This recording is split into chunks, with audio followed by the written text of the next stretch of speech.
Welcome back to Every Third House by Margery Frisbie. Chapter 16. Tracey woke slowly to a pensive whistle near the ground outside her window. Probably a white-throated sparrow, she thought, about on schedule.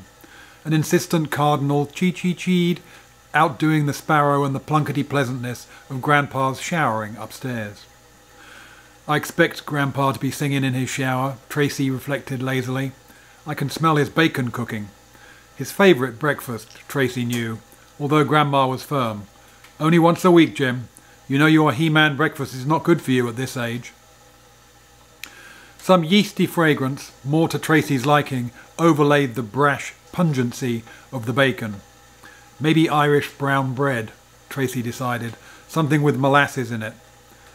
Did Mary Lincoln make molasses brown bread like Grandma's? Tracey wondered, her mind hooked by the imperative claims of Lincoln's wife. It seemed to Tracey that molasses bread was a staple a housewife in Springfield, especially a southerner like Mary Lincoln, could have baked a century ago.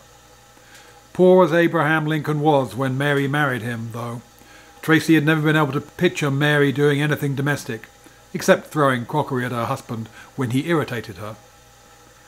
It's unlikely that her mother could have taught her many housekeeping skills. She died too soon. Tracey idly ran through what she remembered of Mary's life. Her stepmother was somewhat hostile.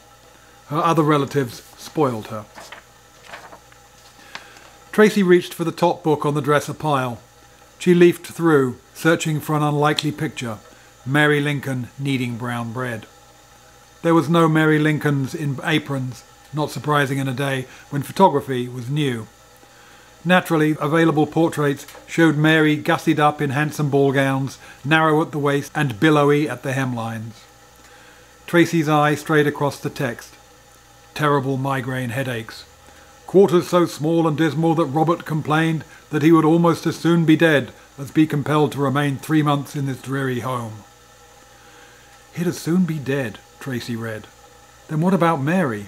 How could she stand that dingy Chicago hotel after Tad died? She'd had trouble before, plenty of trouble, but she'd been sustained by the faithful Abraham, the only one who understood her, who'd had the patience for her, who treated her tenderly. When Willie died at the White House, Willie, her comfort and favourite child, whom she often said would be the hope and stay of her old age, Abraham Lincoln had clung to his wife's bedside, his eyes filled with deep love, according to a nurse witness. When Tad was gone, Taddy, who she described as like some old woman with regard to his care of me, Taddy whose dark loving eyes, watching over me, remind me so much of his dearly departed father's, so filled with deep love, Mary was bereft. Closeting herself in a cheerless room, seeing no one, she wrote a friend, I cannot express how lonely and desperate we are. Tracey remembered this was the time when the bills that drove Robert Lincoln to drastic steps started coming in. He tried to control his mother's spending. She, desperate, almost blind from weeping, according to her own description, in no state to cope with debts she ran up out of hopelessness, had no self-control. How could she, Tracey wondered? How could Mary Lincoln think straight? What person in her position could? Tracey knew she should roll out of bed and get in the shower before Grandma called her and Grandpa for their bacon and eggs. I should be out there pouring the juice instead of lollygagging over Mary Lincoln, Tracey told herself. But her mind ran Mary Lincoln reels through her head so fast that Tracey couldn't turn off the pictures. She was trapped in fast forward. Mary Lincoln, a new bride, left alone half the year while her husband was on the circuit. Mary Lincoln raised in one of Lexington, Kentucky's first families, having her first baby in a second-rate hotel. Mary Lincoln appalled at Washington, where the odour of the sewage system from the Potomac flats was like 10,000 dead cats.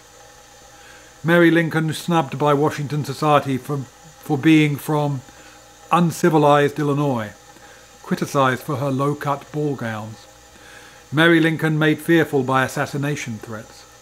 Mary Lincoln comatose for 40 days while servants and visitors ran off with the White House china and silver after the assassination was carried out. Mary tried in a Chicago court as a lunatic. Mary Lincoln unable to live in Springfield where the court assigned her, forced to go into exile. Mary Lincoln, Mary Lincoln, Mary Lincoln. Tracey couldn't turn off the parade through her brain. She was limply grateful when her grandmother called through the door. "Tracey, are you awake? Would you like to have your breakfast with your grandfather?" Pulling a sweatshirt over her nightshirt, Tracey ran a comb through her hair as she passed her dresser and came down the hall into the bright kitchen.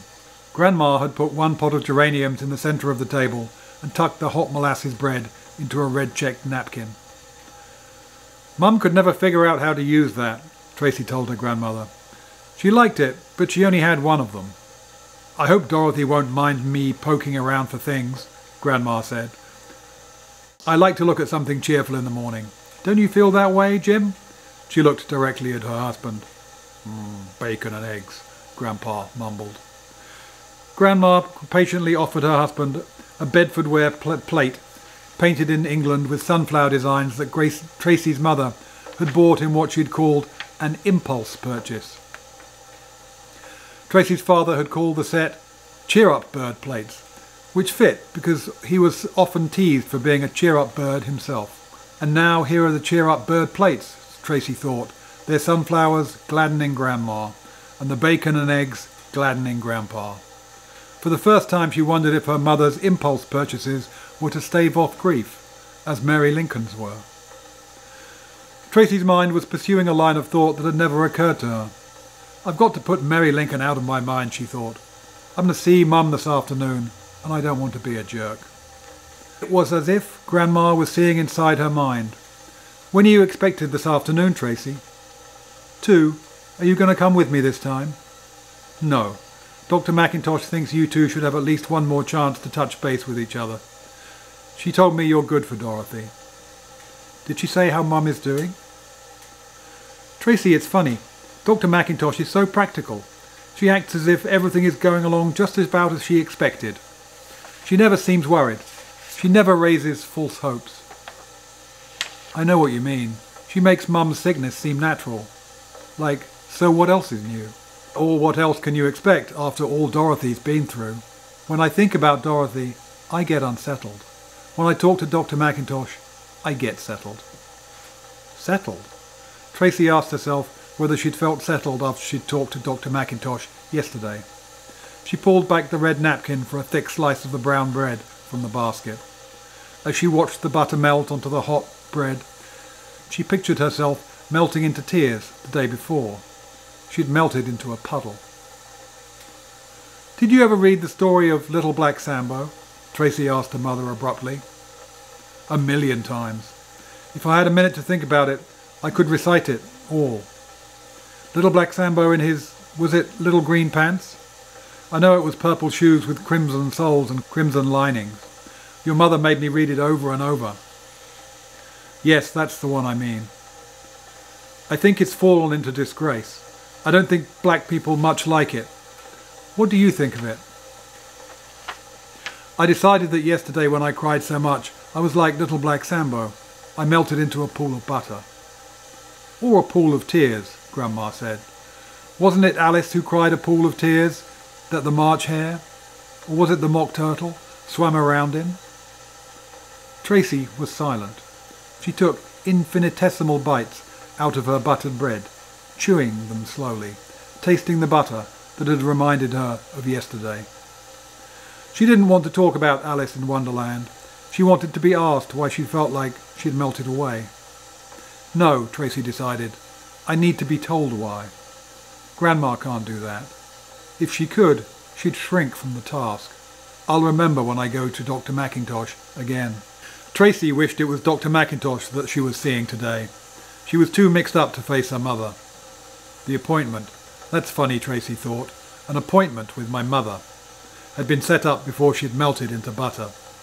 A melted daughter was not her mother's ideal. Tracey granted that she had not stood on her own 2 feet and faced the world yesterday, as her mother had advised 10,000 times. As many times as she got grandmother to read her Little Black Sambo, Tracey thought irrelevantly. Tracey hadn't shaken her sense of vulnerability when Grandma let her out at the hospital with her usual chipper advice. "Maybe you can describe some birds you spied yesterday. Cheer her up," Grandma said as she pulled up to the front door. "I can't believe how a woman as sensible as Grandma can sound so silly when she's under stress," Tracey said to herself as she pushed through the revolving door. "At least I think she must be under stress with her daughter in the hospital and Grandpa and her transplanted." Tracey imagined her mother's reaction if she could start running on about the neat nuthatch she'd seen at Crabtree Orchard. "Oh, Tracey, spare me the details." Or, "Have you reamed out the crud in your room lately?" Mum had never been enthusiastic about Tracey's birdwatching at the best of times. She'd certainly never sat still for a bird-by-bird rendering of an expedition the way Jan's mother listened to the hit-by-hit replay of a Cubs game. Of course, she doesn't know a nuthatch from a nutcracker, Tracey reflected. Mum's birds were divided into robins and non-robins. She's not much interested in either category. Tracey reached her mother's door without having figured out what she'd say when she opened it. The hall was empty. At the far end, Tracey could see figures at a window, far enough apart to look alone together. A sing-song voice recited, "Dr. Texter, calling Dr. Texter." A faint medicinal smell irritated her nose. "Maybe I'll simply walk to the end of the corridor and back." Tracey played with the notion of finding Grandma in the parking lot and pleading loss of vitality.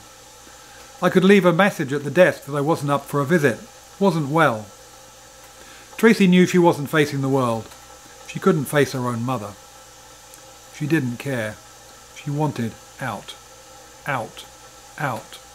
Out. "I can't go in that room and pretend yesterday never happened." Tracey leaned against the wall, stared at the immobilized pair silhouetted by the window panels. "They've stopped time," Tracey realized. "I can do that. I can stand here forever if I don't move a finger. If they don't flex a muscle. I don't have to think of anything to say, anything cheerful, ever again. I can hug this strong wall forever." In the silence, Tracey could feel her body gear up, her breath get shallow, her shoulders twitchy. Her body wanted to break and run. "What am I doing here?" she asked herself. Why can't I get up the nerve to leave? Or to go back to Grandmother? To drive away? Or to go in? Tracey wrenched her eyes away from the couple framed in the window forever and opened her mother's door. She drew a very deep breath and said softly, "Hi, Mum." "Hi, Tracey." Her mother didn't add any comment, ask any questions, as Tracey pulled a beige naugahyde chair past her mother's bed to where she was sitting in the window. "How are you doing?" Tracey asked as she bent over to give her mother a kiss on the cheek.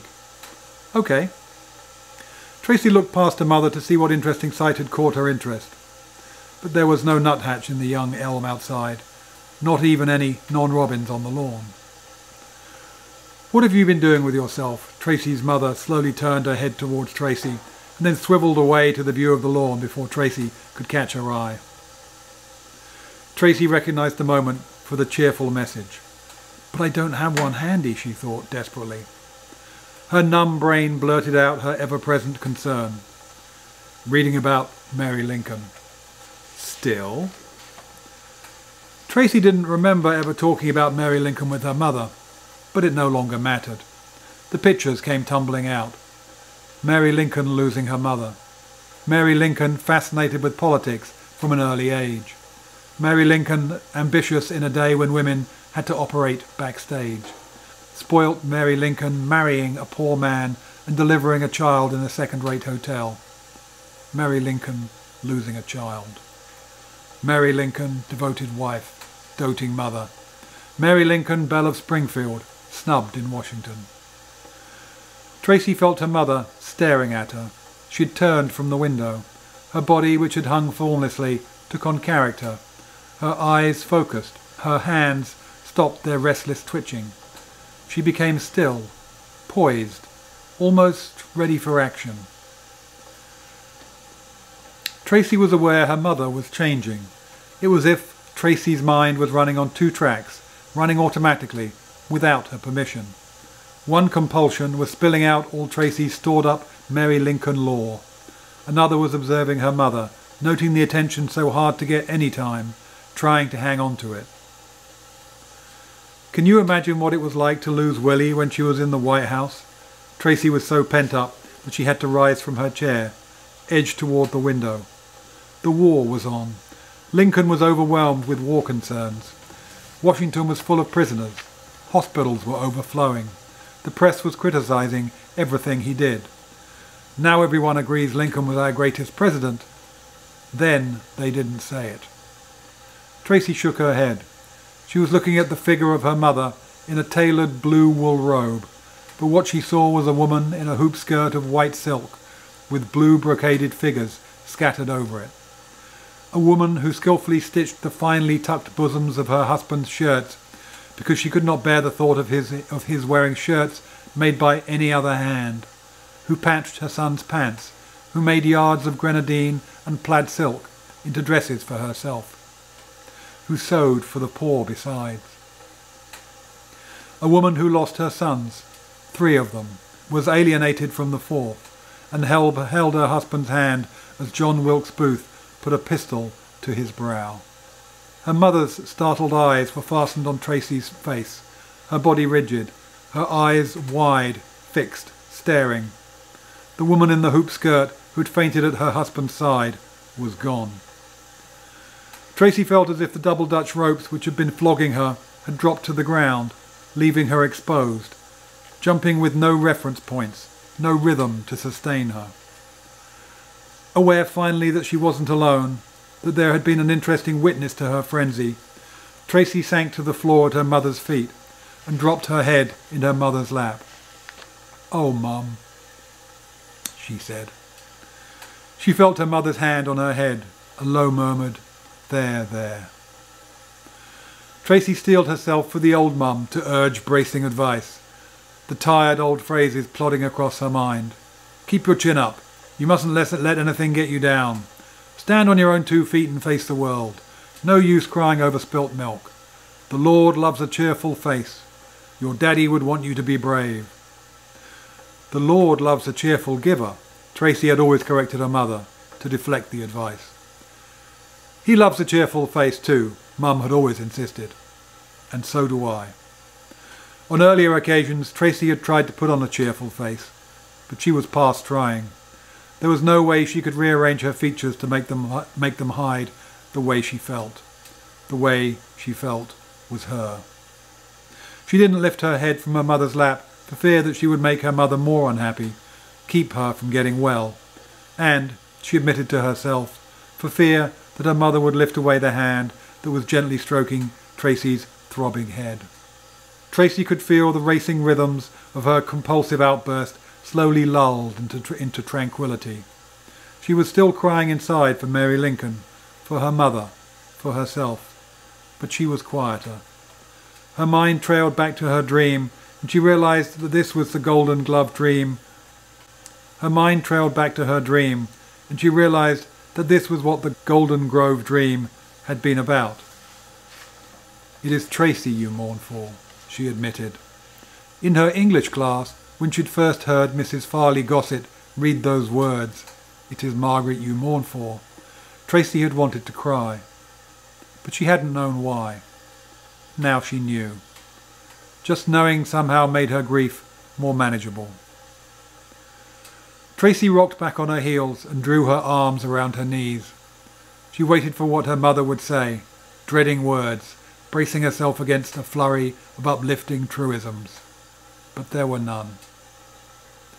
A nurse poked her head in the door to say, "Visiting hours are over, Mrs. Jenner." Tracey picked herself up off the floor and bent to give her mother a farewell kiss on the cheek.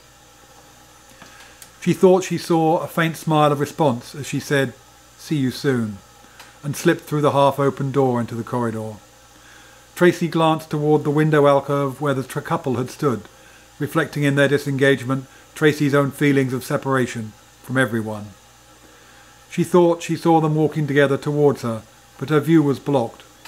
Dr. McIntosh, who'd backed up to get out of her way as Tracey hurried through the door, looked more official than Tracey was used to.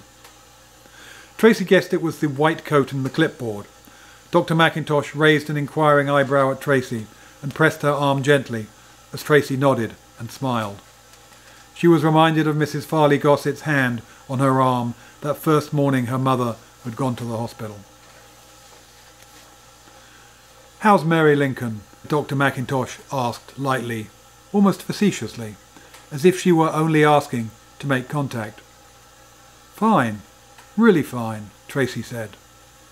When Dr. McIntosh's eyebrows rose like elevators in surprise, Tracey laughed and expanded her answer. She felt like a prima donna, a diva, singing out for all the world to hear. "Mary Lincoln is fine. My mother's fine. I'm fine. Fine. Fine. We're all fine." Tracey knew that Mary Lincoln wasn't really fine, but she was. For the first time she dared hope her mother would be. But she didn't know what to tell Grandma. What was really different? Until next time, good night.